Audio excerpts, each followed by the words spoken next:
Hi friends, welcome to for special kitchen. நம்ம இன்றைக்கி ரொம்பவும் சூப்பரான டேஸ்டான நாட்டுக்கோழி குழம்பு செய்ய பாருங்க. வீடியோவை ஸ்கிப் பண்ணாமல் பாருங்கள். அப்போ தான் நான் சொல்லக்கூடிய ஒவ்வொரு பொருள்கள் அளவும் உங்களுக்கு சரியாக தெரியும். இப்போ தான் நம்ம சேனலை புதுசாக பார்க்குறீங்களா இருந்தால் ஃபார் ஸ்பெஷல் கிச்சனை சப்ஸ்கிரைப் பண்ணிவிட்டு பாருங்கள். இப்போ வாங்க வீடியோக்குள்ளே போகலாம். ஃபஸ்ட்டு ஒரு கடாய் வச்சுக்கிறேங்க. இதில் 2 டேபிள் ஸ்பூன் அளவுக்கு ஆயில் ஊற்றிக்கிட்டு கடுகு போட்டுடலாம். கடுகு நல்லா பொரிஞ்ச பிறகு 2 டேபிள் ஸ்பூன் அளவுக்கு இஞ்சி பூண்டு பேஸ்ட்டு, கொஞ்சம் கருவேப்பிலை. இப்போ இது நல்லா வதக்கி விட்டுட்டு நான் இன்றைக்கி 1 கிலோ அளவு நாட்டுக்கோழி எடுத்து நல்லா வாஷ் பண்ணி வச்சுருக்கேங்க. இதையும் இதுக்குள்ளே போட்டுடலாம்.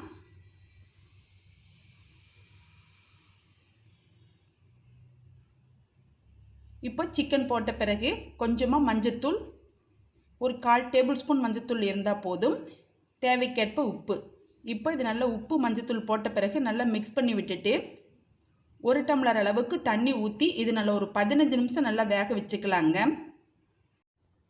இப்போ சிக்கன் வெந்துட்டுருக்கிற டைமில் நம்ம மசாலா ரெடி பண்ணிக்கலாம். அதுக்கு ஒரு பேன் வச்சுக்கிறேன். இதில் 1 டேபிள் ஸ்பூன் அளவுக்கு ஆயில் ஊற்றிக்கிட்டு 2 பெரிய வெங்காயம் நீல வாக்கில் கட் பண்ணி போட்டுக்கிறேன். 2 மீடியம் சைஸில் தக்காளி, இந்த 2ஐயும் வதக்கி எடுத்து வச்சுக்கலாங்க. ஓரளவுக்கு வதங்கினா போதும்.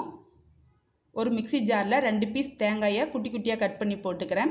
இந்த தேங்காய் கூட வதக்கிய தக்காளி வெங்காயத்தையும் போட்டுக்கிட்டு 2 டேபிள் ஸ்பூன் அளவுக்கு மல்லித்தூள், 1 டேபிள் ஸ்பூன் அளவுக்கு கரம் மசாலா, 1 டேபிள் ஸ்பூன் அளவுக்கு சிக்கன் மசாலா, உங்கள் காரத்துக்கு தகுந்தபடி மிளகாய்த்தூள் ஆட் பண்ணிக்கோங்க. இது நல்லா நைஸாக அரைச்சி எடுத்துக்கலாம். பாருங்கள், நம்ம 1 டம்ளர் அளவுக்கு தண்ணி ஊற்றுனது தண்ணி நல்லா குறைஞ்சி சிக்கனும் வெந்திருக்கு. இப்போ 2 டேபிள் ஸ்பூன் அளவு மல்லித்தூள், 1 டேபிள் ஸ்பூன் அளவு சிக்கன் மசாலா, காரத்திற்கேற்ப மிளகாய்த்தூள். இப்போ இந்த 3ஐயும் போட்ட பிறகு நல்லா மிக்ஸ் பண்ணி விட்டுக்கலாம். இது கறி டேஸ்ட்டாக இருக்கிறதுக்காக நம்ம இப்போ போடுறோம். நம்ம ஏற்கனவே மல்லித்தூள் மிளகாய்த்தூள்லாம் போட்டிருக்கோம். அதுக்கு தகுந்தபடி இப்போ போட்டுக்குங்க. இப்போ அரைச்ச மசாலாவையும் இது கூட ஆட் பண்ணிக்கலாம். நல்லா மிக்ஸ் பண்ண பிறகு தேவைக்கேற்ப தண்ணி ஊற்றிட்டு நல்லா கொதிக்க விடலாங்க. ஒரு 10 நிமிஷம் கொதிச்சா போதும், நல்லா டேஸ்ட் ஆகிடும். இப்போ குழம்பு 10 நிமிஷம் கொதித்த பிறகு மசாலா வாசம் போயிடுச்சுங்க.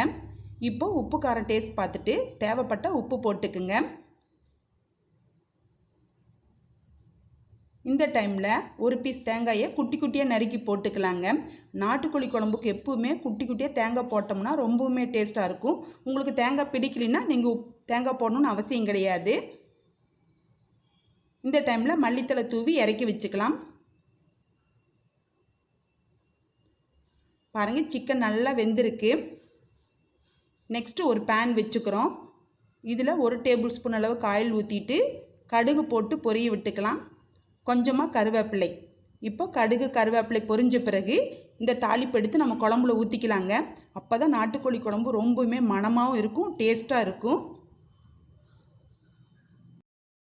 இந்த நாட்டுக்கோழி குழம்பு சாதத்துக்கு மட்டும் இல்லைங்க, சப்பாத்தி, தோசை, நான் இந்த மாதிரி டிஃபன் ஐட்டத்துக்கு கூட ரொம்பவுமே டேஸ்ட்டாக இருக்கும்.